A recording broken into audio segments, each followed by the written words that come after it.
A friend that I've known from social media called Charlotte, and we're doing a talk today. We're going to talk about various different things.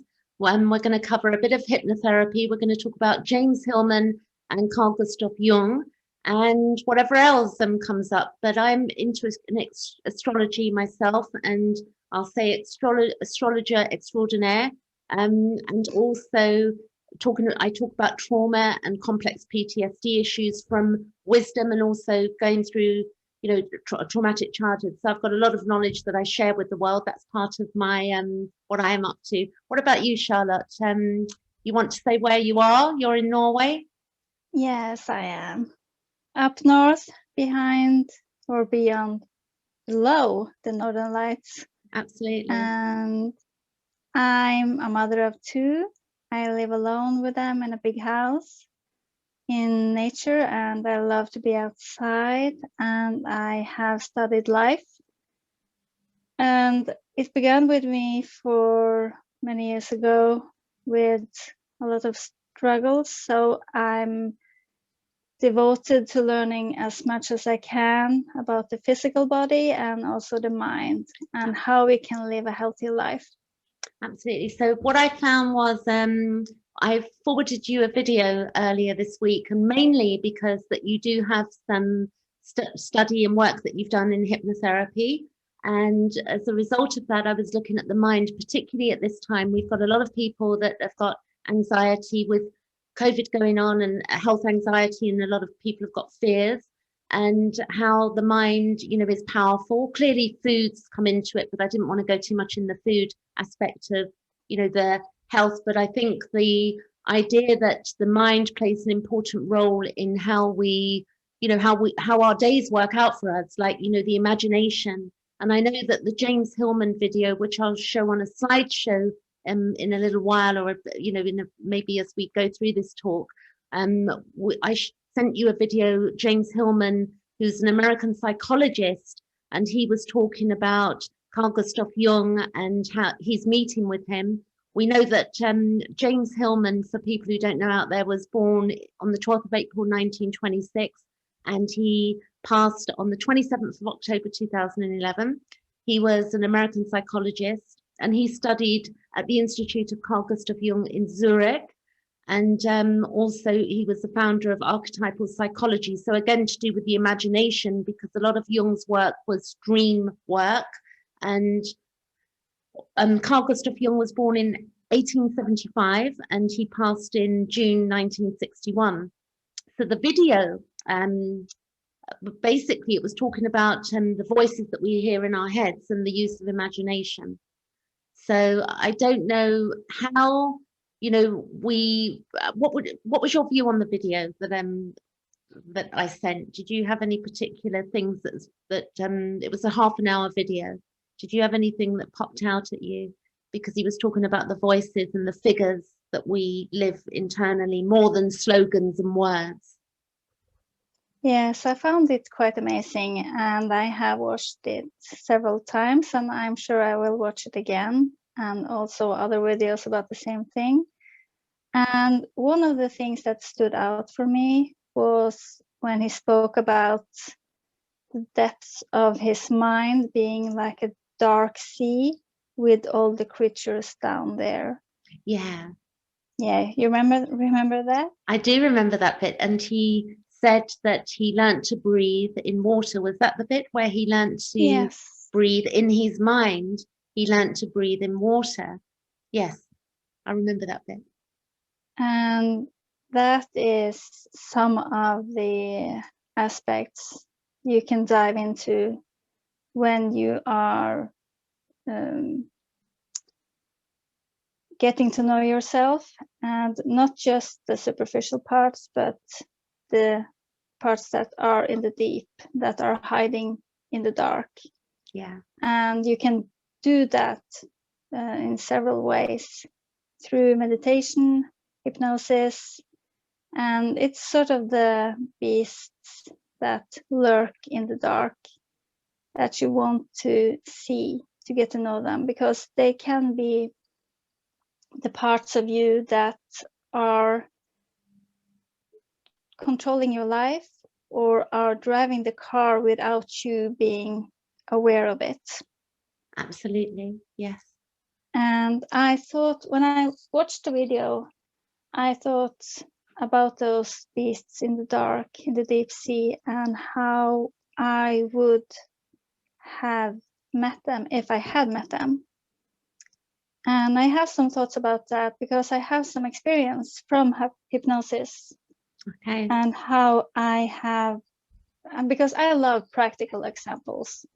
I love things we can relate to. And like they said, not just stories, not stories, but not just words, but stories with pictures we can imagine.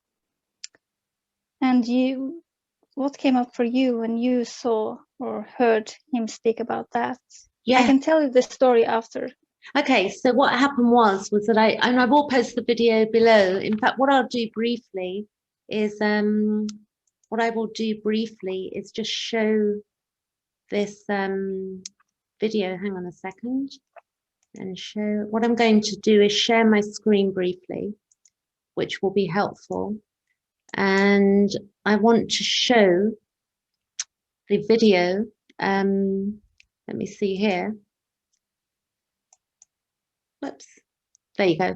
So this is the video that we're referring to. You can find it on YouTube, and it's called James Hillman, The Red Book, Jung and Profoundly Personal. And it's I'm subscribed to this channel called Intellect Deep Web, which is quite interesting because that's what we're talking about, the depth of being.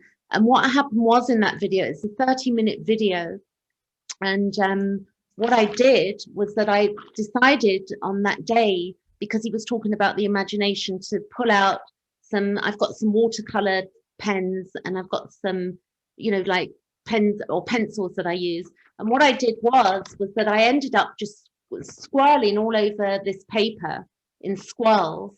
And then I ended up coloring it in. And I didn't have anything to mind when I started doing it, but you can see here that I've got a beautiful heart.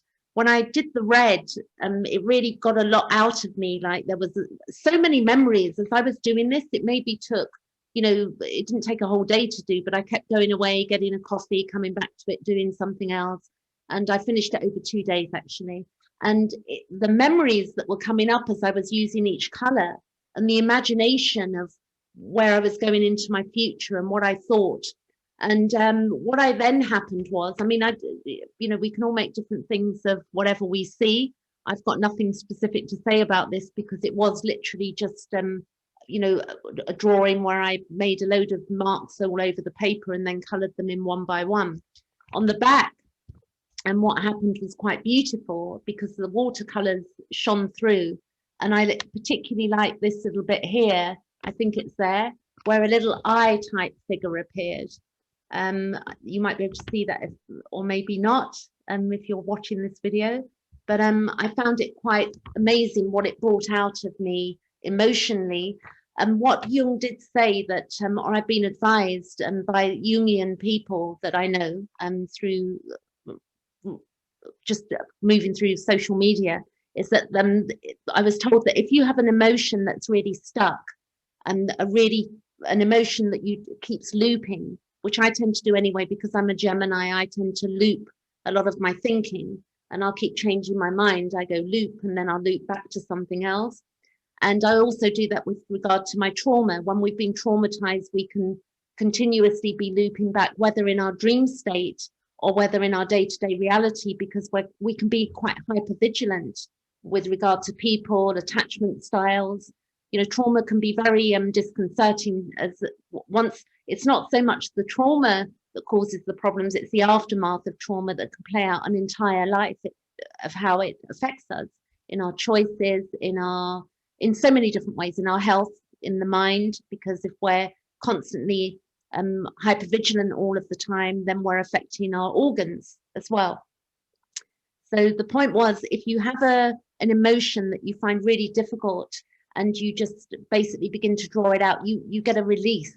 It's like you're going into the depths. So if you can, the depths that you mentioned, the deep blue, was it the deep blue you said, or the depths of the psyche? Yeah, of the mind, yes. So do you have any art that you do yourself that with regard to, emotional release, different Yes. types of art? First, just when I remember it, just a side note, because I began speaking about my interest for nutrition and health. Yeah. And what I discovered, because when people ask me about what should I eat, that's not, if you really want change, that's not the place to start.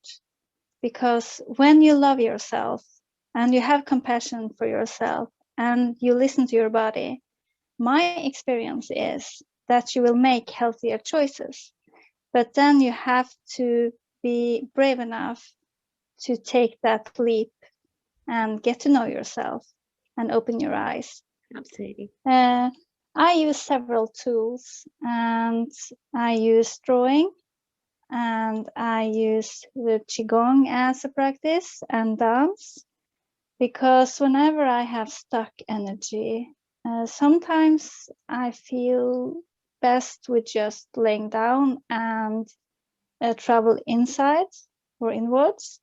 And other times, especially since we are the feminine, we need to move our bodies and let energy flow through our bodies. And many times, because I live with chronic pain, so I have experienced a lot and I have come a long way. And sometimes if I'm not able to move my body, it helps just to move the hands, because we can move energy with our hands. That's interesting. Yeah, we can. I would say more about that. Yeah, I would say what's very interesting, and I don't know if anybody's ever tried this, but I know that if I'm lying in bed, for instance, if with the hand, that if we get this going like a energy thing here, and then we can pull and we can feel the I don't know what that is. Would you know what that is? When I know people might think it looks a bit crazy out there, but if I know that if you swirl in the hand and you pull, you can begin to feel the. Yeah, because I think some part of that is because I think the center of the hand, if I remember correctly, is the heart. Wow. Yeah, so one of the positions we do is we push our hands forward and sort of open our hearts with the center of the hand. But I have studied some Ayurveda too, the Indian wisdom, and there we learned massage, for example, and there the massage there is with big strokes, and you sort of drag out the energy and throw it out. So moving the energy outwards. Yes, in big strokes with lots of oil. Okay. Would you do with the head? Would you go like? Would that include the to move it out of the body? Would that Would you move a particular way, or does it matter which way you move the energy through the body? If you're Yes, they have some techniques for that and methods. okay. But for me, when I did massage other people, when I got stuck in the method, I lost touch with my intuition and what I felt was right. So I stopped doing that. And then the people that I massaged could also feel that I tuned into what they needed. But there are specific ways, and I think it was away from the center and out. That's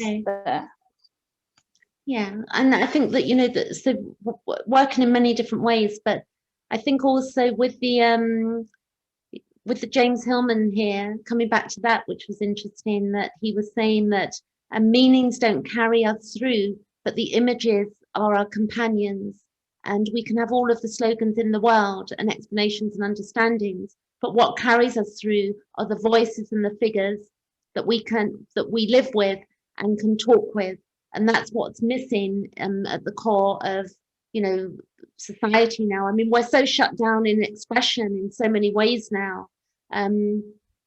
People, I guess on social media, people put on a front of being a particular way, and they're so emotionally even particularly with what's going on at this time with, vaccinations and lockdowns and whatever, that where humanity is being like a lid's being put on us. And I would imagine there's so many people in the world right now with anxiety that's off the scales. I know that I look after myself very well. I drink celery juice every day. I'm on my vitamins. The foods I eat, naturally, as you said, the more we touch base with ourselves, we begin to eat what's right for us. It's something that becomes a natural non-effort to say, well, my body wants that, rather than the junk and the and we are cyclical beings too, so this will change. That's interesting. How do you, when you say cyclical, like the moon, because I'm in astrology, the moon is cyclical, so how would you say that works in the cyclical being in your mind?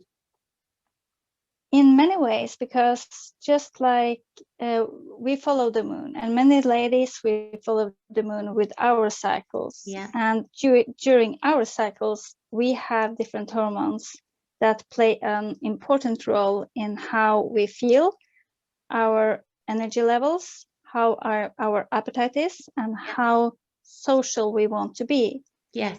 And when I learned this, I got so much more compassion for myself, because then I can trust that when I had this feeling of just wanting to be inside and not meeting any people, I could look at the calendar and I could see, oh, that's why, and I could trust that.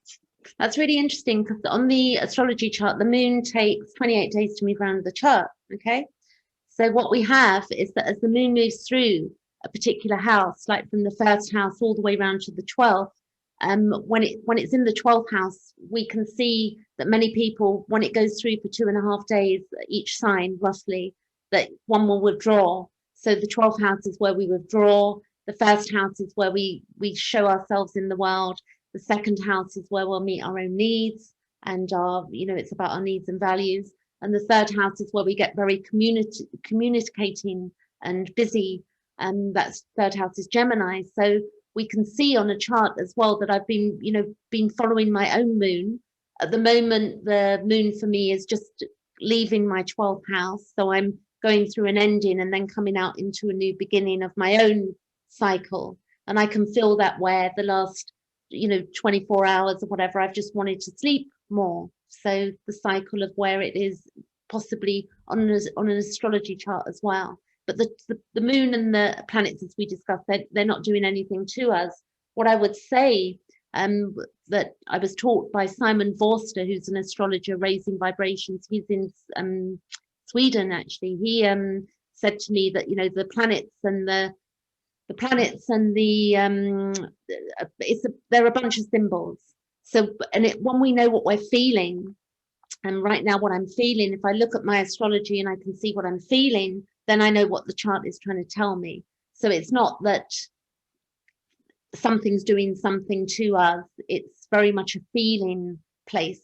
So as the moon, as you say, when with the cycle of being the feminine, and the feminine is in the within the male as well, and in the male psyche, it's not separate. So the feminine is not, there's no separation of the femininity, that cycle. And also we have the seasons too, and how they affect us, and that we need different things in every season. Yeah. Would you tell me, actually, because I know that you've got the Northern Lights out there, which is really beautiful. But in Norway, the sun, I was very fascinated. The sun doesn't rise, or you don't see the sun for a particular time of year. Could you tell me about that? Just educate me a bit, because I'm, I don't know. I know we're going off on a tangent here, but everything we're saying is interesting, I think, to somebody. So we're just going with the flow. But would you say, I'd love some education on that, because you mentioned the seasons and how they affect us so clearly. And it's quite confusing up here. Yeah, that's what I was wondering. How does that work?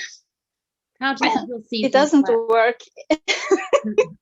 Oh, it works, but you have to hack it. because in the winter time, I think it's from the middle of November, the sun will go below the horizon, so we won't have direct sunlight until the end of January. Oh, wow. No sunlight. No sunlight. For how long? So November, did you say? Yes, a couple of months. So no sunlight from November, December, January, 3 months. Yeah, I think it's from the end of November That's to incredible. the end of. Yes, it is. It's amazing. It's magic.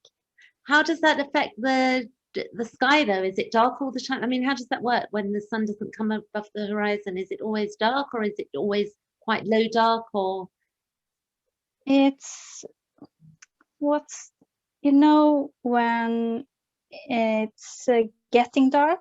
What's that called again?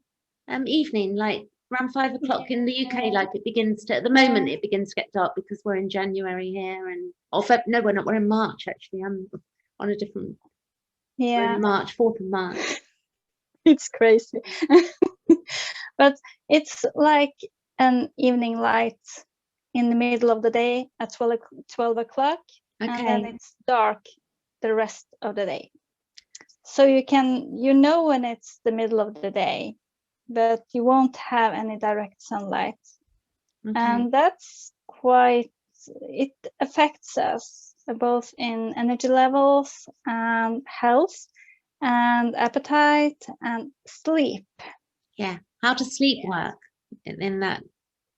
It's easier to sleep in the winter than in the summer, because in the summer the sun won't go down.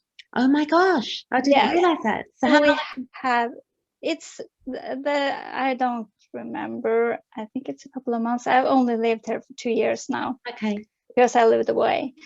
But that's crazy too, because you can go outside in the middle of the night and go on trips or go out hiking, take a bicycle, and it's sunlight. It sounds magical. I'll have to get out there at some point. It is magical. Yeah. That does sound magical. It sounds like a magic place, because I know that some of the pictures you've posted on Instagram, if you don't mind me mentioning, that the aurora lights have always fascinated me. So that's always been on my list of things that I want to do, like, a couple of things that I've wanted to do with my own life, and one of them is on that list of the top 10 is the Northern Lights, to experience that. And I also recommend the midnight sun, because it's magical too, and the colors in the sky then is amazing. Wow. But in the winter, I like to use images, as Hillman said, and I love to use I love symbolism, and I love to look at one thing from different perspectives. So I like to view the dark winter as a time to get to know ourselves, and we also can practice not to be afraid of being in the dark. Okay. And finding peace and enjoy ourselves in the dark. Okay. And that's something I would say that from experiencing trauma as a child, the dark for me became a problem. Actually, it was quite interesting. I never really had a problem with the dark until I probably stopped drinking. I didn't always drink. I was a late starter with alcohol. I started drinking alcohol when I was 30. And by 46, I'd given it up completely, 2012, because it was hampering. I was using it. I began to use it as a, to self-medicate. No, I didn't do that. I didn't realize that's what I was doing. It was my way of disassociating from trauma memories. And then it became problematic towards the end of, you sort of I started as recreational, and then it turned into, a complete desire that I couldn't, I needed it in order to feel okay. A dependency. It became a dependency. So I wouldn't say, I think a lot of people maybe might call themselves alcoholics as an example that aren't, that it's a dependency as a response to childhood trauma. And that once the trauma's dealt with, as you said, the cycles and the changes, once the trauma's understood and dealt with, and we've been able to look at our own shadow, which is the work of Jung as well, then what happens is that we naturally fall away from the desire or the need for something, as in relationships, like unhealthy relationships or you know, not having boundaries. There's so many things that can change as we do that inner work, where we might be trying to push. I think you touched on this really, where we're pushing for some great change to occur, but actually there's a natural cycle that begins to occur as we begin to delve into that deep place. As we delve into the depth, then we begin to bring some light to it, and that light then begins to change. You know, the dark doesn't become so scary, and we're like, oh, you know, I'm safe, I'm okay. It's a relearning, it's a re-education, you know, of ourselves, because we can be so lost in trauma and memories.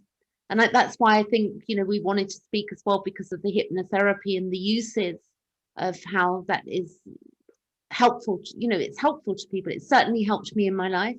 I bought some hypnosis downloads over the years on a few things. I think I did one years ago to stop smoking, which was in part successful because it got me pretty yuck. So I stopped doing that as well years ago, a couple of years after stopping drinking, which was successful. And then also on being, something else that I've had was hypochondria. So a fear of that, you know, but really that hypochondria was anxiety based, that from panic attacks, thinking, oh, I'm going to stop breathing, there's something wrong, I'm not safe. And at the time I didn't realize, again, it was very much trauma, memories of childhood imprints that had not been dealt with. So the work, there are so many tools, and hypnotherapy is definitely one that I is a go-to for me. You know, they have them on YouTube, but I think having hypnotherapy is a whole different thing to listening to a YouTube on a hypnotherapy. It's a different experience. Yes, you can also learn how to hypnotize yourself, but to have a partner who can help you through the session of hypnotherapy will make you relax more and trust that you are guided and that you have someone with you. Okay. And that you can relax some more. Just a side note about the dark. Yeah. Because we used to live in an apartment here when we moved back 2 years ago. Okay. Because we have lived other places. And I was sort of frustrated because there was so much light pollution there. And then last autumn we moved to this house where we are now. And many people said to me they wouldn't dare to live here in the woods alone with 2 kids. Yeah. And I knew that when I had the opportunity to buy this house, I was ready for it, even though it's big and it's scary and dark and everything. Yeah. I knew that it was the time, and now I actively turn off the lights outside and I go out in the dark, and what's the gift? The prize I get for doing that when I look up is the biggest night sky you can imagine. And when it's cold, it's so bright, and then you have the northern lights. So when you dare to go out in the dark, you will be rewarded. And I love, yeah, it's amazing. But I miss this, you know, really in London, you don't see the stars. I can't wait to be out of the UK at some point. You know, I know we've got all of this, not as a holiday, but I permanently need to have expansiveness of space and see the stars. You know, often every day every day when I go out every night, I mean, you don't see much, but I always look up. I'm always, you know, like when you get to see Mars or Jupiter, or, you know, when they get pointed out, or watching the moon for me, or Venus, and, you know, just these planets amaze me. And in a way, I find a lot of safety being on Earth and being so uncertain, and knowing there's something much bigger to this whole thing we call life, that, you know, we can be so in fear of, you know, at the moment, like, for instance, people are terrified, some people are terrified of getting COVID, we're all having to wear masks. And I find that in many ways that there's a comfort for me looking out. I mean, it's not pitch black where I live, because I'm in London, but it would be a beautiful experience to be in that pitch black darkness, because to see every single star, there are so many stars out there that we just don't see when we have light pollution. We're just not seeing the reality of this beautiful planet that we're on.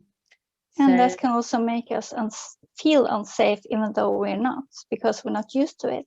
Yeah. And that's one of the things when I began with hypnosis, you begin to feel more safe looking inward and looking at yourself and getting to know those parts of yourself. And it's sort of learning a new language, because you learn to speak to yourself in a way where you can have a more objective viewpoint. Yeah. I remember you actually helped me in January, I think it was, with an issue, and I saved it. It was through Messenger, but you were helping me through a relationship dynamic, and it was so beautiful. The way you spoke was so soothing. It wasn't you writing to me telling me what to do, but it was almost talking me through this imagery naturally that you did, that helped me to give me a different perspective on something that, you know, clearly you would have been aware naturally, maybe, that what you were doing was creating this scenario for me that I was able to then, it gave me some release. It was It's beautiful. I actually saved it. I put it on a Word document. It was beautiful. I copied and pasted it from your Messenger. So sorry I did that, but no, it's of course. But I did it because it was important to me. And I think that, you know, we're so much stuck in loops as humanity that we don't give ourselves time to delve into the deep and explore. And when we look at the work of Carl Gustav Jung, you know, he started his Red Book, and that book was not meant for the public eye. And it's a huge book. It's not a small, you know, it's not a small book. You can get the reader's version, but the reader's version doesn't have any of his art in it. So I do know that at some point, when I settle, at some point later in my life, you know, when I want to move near water somewhere, but I will get the Red Book, the big copy, because I do want to, you know, sit with that and, you know, and understand it more. But really, he was looking for his soul. What he would have referred to was the daemon, which he said, actually, I looked at the pronunciation earlier, and demon, and the word demon and demon it's a similar word, but what they were saying, demon, because Jung would suggest that we search for the demon in us, and it's spelled Daemon, but the word demon as Demon have no particular bias towards good or evil. This is from Wikipedia, by the way, but rather serve to help define a person's character or personality. So sometimes we can think that we have to be good boys or good girls and, you know, be good, and we don't allow that self. Like I have it, you know, my shadow, my dark bits, you know, I've embraced them now, you know, my Lilith in me, my wickedness in me sometimes, or the imagery of, you know, what I might see, like the Wicked Witch of the West, and wanting to, you know, poke somebody or be, you know, not hurt anybody. But we've all got these thoughts that, you know, and our foibles, that we hide them because we think we've got to put on this squeaky, you know, guru type, you know, I'm perfect and all resolved sort of BS that goes on in the world that we see. I can't tolerate that myself, you know, even with spirituality and seeing people, you know, that are so on a pedestal of being resolved, because we're also bloody unresolved, all of us, and we will continue to be so. We're a work of art, work in progress, and we're vulnerable to an extent. I think that COVID has shown us our vulnerabilities as humanity, and you know, and the whole thing of death. I'm really going off on tangents, but it all adds up, that the death thing, you know, like being afraid, you know, am I safe? You know, am I gonna, you know, I'm gonna die? And then trying to reconcile the idea of death as well, that is something that's, you know, that is the most certain thing of being a human being, is the death of this physical being, and not being afraid of that idea, clearly looking after oneself though.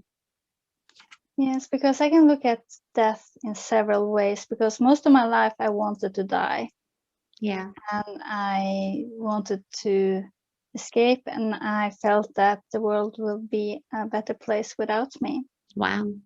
That's a big Yes. thought. Yeah. Yes, That's it began when I was a child. Yeah, it began when I was a child. And when I decided to choose life, whenever I see, because the thoughts will come, and whenever if I see any anxiety or a thought that have a fear of death in it, Yeah. then I look at that thought as an eagerness to complete things, to do more. I can use that thought as a motor, or that part of me as a motivator to do what I want to do and make a legacy. Okay. And when I have practiced to imagine what people would say about me when I'm dead, Okay. and what I want them to say about me. Yes. So I don't let that anxiety take control.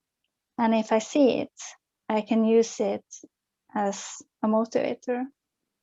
That's interesting. How would you do that? Because I get the legacy thing. Like I thought, oh, it's, where we get, there's no point. We've all have these thoughts, but I think sometimes they're heavier than other times, those thoughts. But why would you be afraid of death? Well, exactly. This is the thing. It's like, I think maybe it's the unknown, maybe, and then also the physical reality of the death, not the death itself, but, am I safe? Is my body safe? It's like the questioning, so a hypersensitivity around, is my body safe? But that for me would have come from being at home as a child. I was not safe. So that physical home as a child, but then as an adult, my physical body is my home. And I'm at a point where, after doing years of trauma work and then beginning to blossom and to begin to really understand how important my own boundaries are to myself, like the meme I found, a meme I found on, which I might show briefly, actually. I just want to share this one that I found a few days ago. A lady posted this, which I thought was fascinating to me, in the sense that, teaching others. So often we say, we have to have boundaries, and teaching others how to respect your boundaries is important, but teaching yourself how to respect them is life-changing. And I've just learned how to respect, teaching myself to respect my own boundaries. And that has been a powerful time for me, this 2020, 2021, where, I've learned to incorporate that into my life. So what I hear is that you're not afraid of death, but you're afraid of missing out of the time you could have in this life you are living now. Yes, because most of my life was taken up by trauma, and now I'm 54, and you sort of know that is not, it changes. It's like the idea that we have all of this life in front of us, and then all of that life is gone, and what happened with that. But they're making choices that are life-giving rather than life-depleting. So is this bringing life to me that's, to the point of the foods I eat, or the conversations I have, or the people that come in? Is it life-giving or is it life-draining?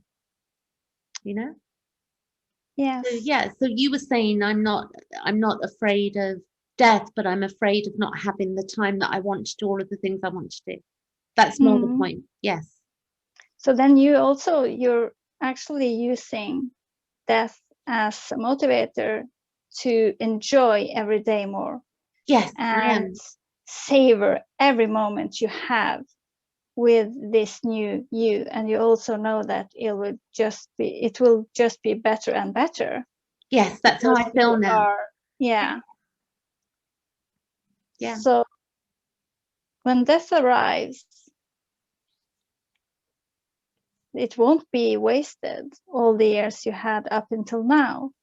Absolutely. Will And it? then also the beauty of the wisdom of living means that, we can share authentically, when you don't particularly have, because I think anybody doing this type of work, the work that I'm doing, the evolutionary astrology, and also the that was so well read on trauma, like I'm, and narcissism, understanding the concepts and the work of Jung, but again, not formally educated. So one can have like an imposter syndrome about who they are and who they are in the world.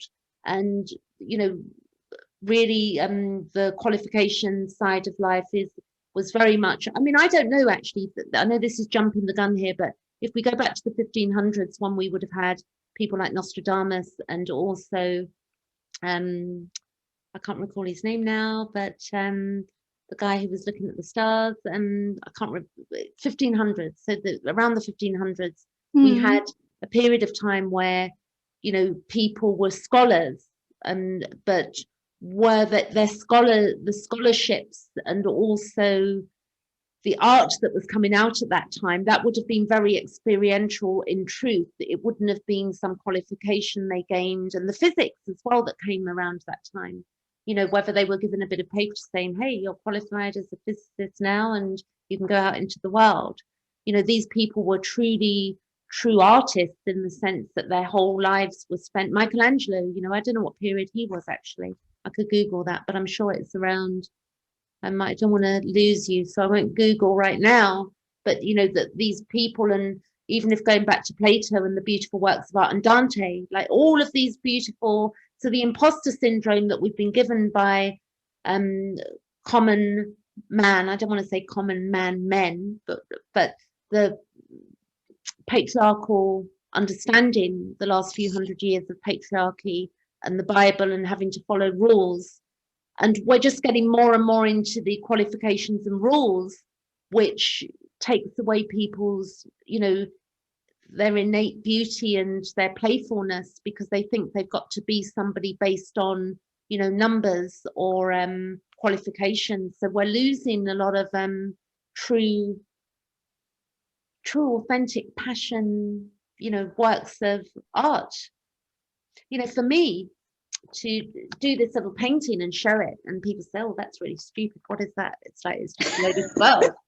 But to me, this is really meaningful, and there's there's so much beauty in that it's not really defined, but there's so much meaning. So the more we can allow ourselves to go into the imagination, with hypnotherapy, I mean, you would take people on a journey to loosen up their stuck loops of, I'm not enough. I think with your training, like, I am enough. At what point am I an imposter, and what point am I qualified to make YouTubes and be in the world and say have a valid opinion, and that there's no PhD behind it or some sort of big something that's proving to the world that we've got to prove ourselves. Several things in hypnotherapy. One of the most exciting things is to go back to the root cause of the thought you have and the pattern or habits you are keeping. And it's almost always several situations that are the cause, because you have several confirmations. Okay. And because I thought about something the other day, because I thought about the weight of the words we use. And I have had several lessons lately about the weight of the words and how much they mean for my children. Weight of the words, you mean in how Yes. words weigh heavily on us? Yes, because the first partner I had, or the second, the first long period partner I had, one of the first things he said to me was that he thought that I walked funny. Wow. This is a man, I wasn't in love with him when I got together with him, but I was just amazed that someone liked me at all. But that sentence made me so insecure and made me almost starting to practice how to walk again. And I catch myself today too. Wow. Having the thought that was his, that he thought that I walked funny. Okay. And it's so amazing to think about how much that actually had to say in my life. And in hypnotherapy, one of the Marisa Peer's method, one of the big things she does is or the therapists too, but she creates a cure for you to rewrite the program. Wow. Okay. Yeah. I'm fascinated with her work, and I think you do. Is that part Yes, of that's your the training? method I'm trained in. Yes, Marisa Peer. That's fantastic. Yeah. So you regress back to 3 or 4 childhood memories, Okay. which is the root cause of the pattern that you have. Okay. And then you look at those and you will see how those situations ended up as that pattern or that thought or that belief. And then you can say that, go into every situation and say that it's not me. If someone has done something to you, like grabbed you or something, Okay. and violated your boundaries, you can stand there as the grown-up and speak back to him, the person, or you can beat him off, or you will regain your power as the adult self. I see. Be Okay. the protector for the child in you. So you are also emerging the child.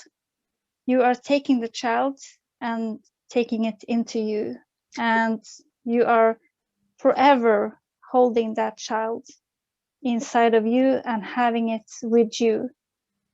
That's with the grown-up fascinating. you. That's right. So would that include like inner child work as well as part of her work or your work? Yeah, you do it with children too, but there you won't. I think it's under the age of 7 or 10. You won't regress them to earlier situations. With children? But you will reprogram their minds. You will take them into their subconscious, and you will reprogram their mind. So if they have a thought, I can't do it, you will learn them. You're sort of implementing a new inner dialogue. Okay, and that's the thing. Yeah. So this is what's, also in that video, which we'll put the link below the video when, when it's uploaded to YouTube, that where he says that it's the images and the voices that we live with. So, having the ability to work and change those images and voices that are disturbing, because a lot of trauma will be images and voices that we're going back to. I know that people do it in different ways. For some people, it might be the smell of something, or it's not always images and voices that people go back to. But for me, Marisa Peer, she creates, or her method, we create recordings that you will listen to for 3 weeks, and when you need it later. Okay, that's brilliant. I mean, how much? Yeah, it's really. When you create the recordings, would it be something that you specifically, how would you, like, for instance, if you were going to work with me and I needed a recording, I'll give you an example. Somebody, sort of annoyed me a few weeks ago, and it stayed with me. They told me that they didn't, they bashed astrology, and I got really sensitive about it because I looked up to this person that, sort of bashed it a bit, and it hurt me, inside. It made me feel, and then when people do these things to us for whatever reasons they do them, where you had that situation with you were told you were walk funny. I remember a situation with a spiritual type person who said that that my teeth were not white enough, an American person, so saying that and I went through trauma on that for playing it over in my head like a physical. And we can't change our physical, we can change things about ourselves, but really it's not to do with other people. It's like our own conclusion. It's like, what do I think about my body and the way I walk and my, we're so unique. It's like we're not, we're not packaged into, we're not Barbie dolls or Ken dolls, the Barbie. But it's interesting how people can be so mindless and thoughtless in what exits their mouth. I think, even when you're talking about that, one of the things I heard as a child often was, what's wrong with you, child? Whereas clearly any adult in that situation would know exactly what was wrong with me as a child if they'd been living, if it was a healthy adult, good enough parenting, they wouldn't have been asking me that question. But so yeah, I one think of the helpful methods then would be, what would you say if you could say anything to them back? wow. I love when Marissa, because you can, it actually works because you can sort of rewrite the program you have inside. So if you could say anything to them, she calls it "fuck you therapy." Oh, that's what that was the first word that came to mind, was like, fuck yeah. you. And it has so much power to go into hypnosis or in a awake state, because you don't have, when you're an aware person that can see things from different perspectives and you are open, you don't need hypnosis to do this. Yeah. But it's helpful. And then it can be good for you to explore, what would you say? And when the method I have used, whenever that person pops up in my mind, I make that the release signal for example, the "fuck you." Okay. So you stop it before they begin to speak. Oh, absolutely. So, yeah, because I have used every time. I love to use simple tricks for life hacking, and I love to use things we already do and sort of hook something on them. So whenever I had the thoughts, oh, I should do some plank or anything, that means, 5 seconds plank. 5 seconds, say that again? Plank. Okay. Yeah. Or whenever I have, like, for example, the other day I had a lot of self-judging thoughts. Yes. So the inner critic, mainly the inner critic, or yes. And then I was quite annoyed because I said to myself, or I talked to myself, and I said, what is it with you? I have done so much work and you're still here. And then it dawned on me, this is not my voice. It's my mother's. Yes, that's the thing. Yes. So it's her words. It's her self-hate. It's not mine.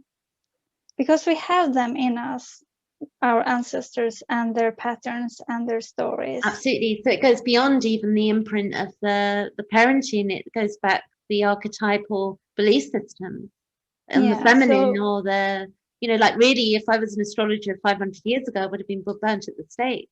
So there's somewhere in me when somebody says something that diminishes that, I'm thinking, oh, I'm a bad gal. It's like I'm a bad, but I'm not. It's like, who's telling me that? It's really fascinating how we, and it can really, muck up our lives, our true, the daemon of really sinking into the truth. You know, when Jung in that book, the Red Book, was not supposed to have been seen by the public. So it's beautiful that through the imagination of James Hillman in that video, he said, let's imagine that the Red Book becomes a cult. Let's imagine that the Red Book becomes, that was the best bit of the video. Let's imagine that people, it becomes a cult and people are queuing up, to buy copies of it. And that's exactly what's happened with the Red Book, which it was in a vault for years, and his family decided to release that book, the Red Book. Yeah, because I think it's time to now see that we are all colors, every one of us. Yeah. And even because I have experimented with many things in life, even though you get the body you want, Yeah. I thought that if I just had the flat tummy, then my life would be perfect. Yeah. Then everything would be okay. Yeah. And I got the tummy, and life still sucks some days. Yes. And also, I thought that if I just had money, it will be okay. I got the money. Life still sucks some days. Exactly. Yeah. So it's just to, but we have to speak up about every colors and how some things can be different things or have different perspectives at the same time. One of the experiences I have with hypnosis, one of the first experiences I had was with a therapist. He's one of my best therapists. He, an old man who he grew up in the 70s, and he did hypnosis school and psychology in the US, and he had been through a lot. And is it somebody we know? No, it's not, but he's amazing. And he, when your therapist says that he has to go to the shop to stack up on canned foods, stock up on canned food in case in case there's the war, or we're snowed in, or or a meteorite's gonna hit, or whatever. And some people would consider him in that case, but he was honest. He was so amazing, and he did hypnosis on me, and I'm really a skeptic to everything. Even today. Because I also see that we can do this ourselves, and we don't need every tool, but it's very useful and helpful if we're not really geeky like me, because I'm a geek for the mind and everything. I think I do. I love the mind as well. So I think that people don't dig deep enough. That's my view. They don't. But one of this, the situation that came up, because we were talking about self-hate or distrust, and one situation, or we regressed to my childhood, and one of the situations that came up was me, I don't know, 8 years, 9 years. I was standing in front of the mirror. Okay. And this was me looking back at myself standing in front of the mirror. And I was crying. And I was slapping my face for crying. And I was speaking really harshly towards myself for crying. And I hated myself, and I hated for myself for showing emotions and for crying. And in that situations, we went in, he helped me to take the child that needed love and acceptance, and show it love, show it everything that it didn't have or didn't get. Okay. And it felt good, but I didn't get like this wow effect. And years later, I meditated, and I went back to that situations, because I have had this situation haunting me. How could I do that to myself? And every thought that you can imagine connected to it. And then I looked in the mirror, I saw my young self, and I saw behind her was a person standing in the dark. Somebody standing in the dark. Yeah, and that was me. And that was the part of me that was the one that hated myself. Okay, yes. And then I saw her and I acknowledged her and acknowledged. Can you say it? Acknowledged. Yes, Yes. you can say acknowledged, yeah. I saw her and I showed her love. And just the seeing of her, it made me feel so much love for every part of myself. And that made me realize that we have to see all the colors of ourselves, and we have to love them and not necessarily give permission for all the things that they want to do. But many times when we see them, they settle.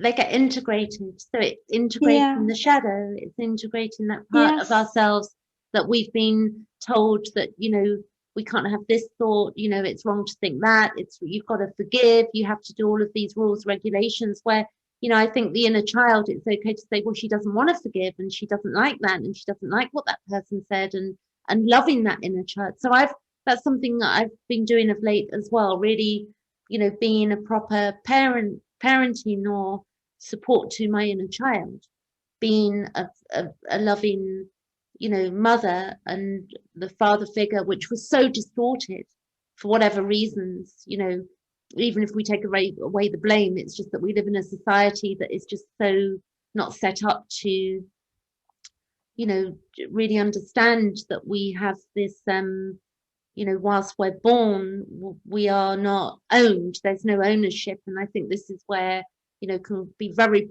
problematic for people really moving forward in their lives as well, that there's a sense of ownership. So we stay stuck playing the same loop, you know, interacting with people that maybe we don't really want to interact with as well.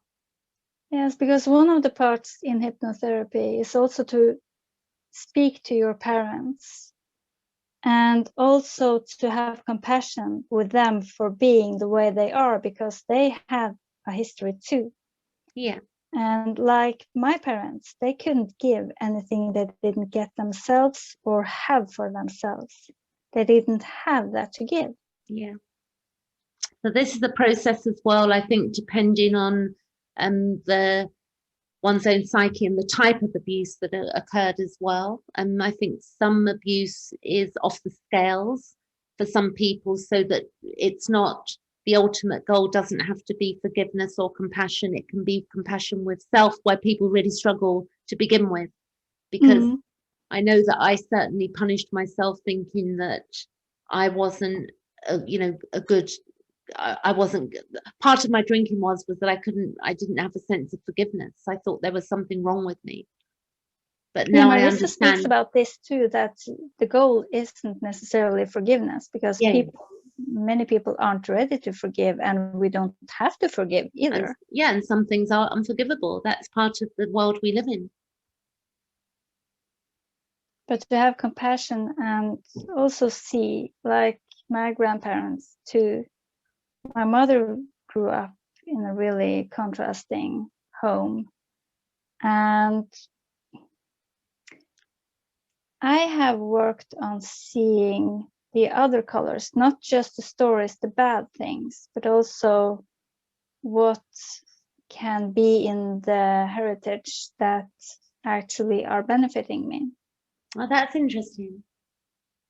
Yeah, because my grandfather, he was, he didn't have an easy childhood himself, but also he was a type of shaman. Oh, wow. Okay. So this is the thing, knowing our history. I mean, I've never looked at my own, but it's something that I'm having to go through some archives at the moment for a particular reason. So, you know, it might spark some interest in me of looking at that in myself. But also I've got Neptune, which is astrologically, which, you know, what maybe do some more work, another video with including chart work. And also maybe we could do an example for people of how hypnotherapy would work on something that's not too traumatic, maybe for me, and you could work that with me and we could record that and upload that as well.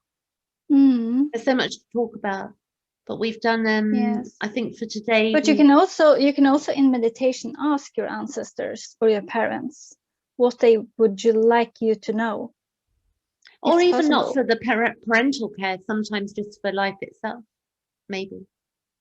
Yeah, like if they have any wisdom to share with you that you need now, that may be useful, because many times we are blinded by the traumas, that we don't see the people that are behind them, and not necessarily to excuse them, but to see if they had some useful wisdom too.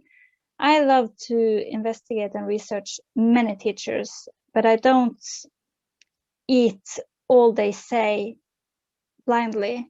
No, I like to take what resonates with me in that situation and adapt that for me. I think this is the thing with all of these tools, it's to take the bits that work, and then, you know, and then through wisdom, we know automatically when we're talking to other people what they need, and we meet each other's needs as we're healing bit by bit, as you did with me. And we share, as in our sharing, we're, you know, all of us are helping each other, and that healing is not something really important Pete Walker says, is that healing is not all or nothing, that it's and if we can remove the savior complex from healing, that's more of what you're saying to me in my mind would be with looking at all of our colors, that we do. It's not even the word acceptance, because that can be misunderstood as well, but it's like it's a feeling place of being okay with all of our parts, all of our different parts. Maybe this is what part of this is, you know, all of the different colors and parts. And as I was doing that, I kept thinking of different names to call it, and then I left it unnamed. But I gave it an astrological, something happened with my Neptune, so I just put the date on it, because I think it kept changing, because we keep changing.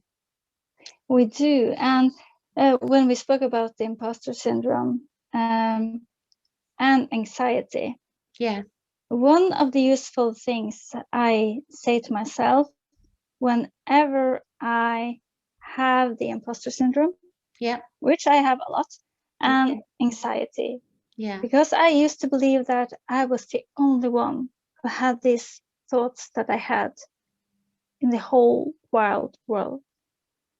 And now I know that thoughts are impersonal, and you can comfort yourself with the knowing that at least one other person has the same problem, has the same thoughts. Absolutely. And also with imposter syndrome, there has to be at least one person that will be able to make use of something that you know or can do. Absolutely. And so, you know, even, you know, I think I did a video, I'm doing this weekly slot now with ladies currently, and I'm going to keep at this. And yes, you know, the feedback that comes back from people, there's always at least one person we're going to help.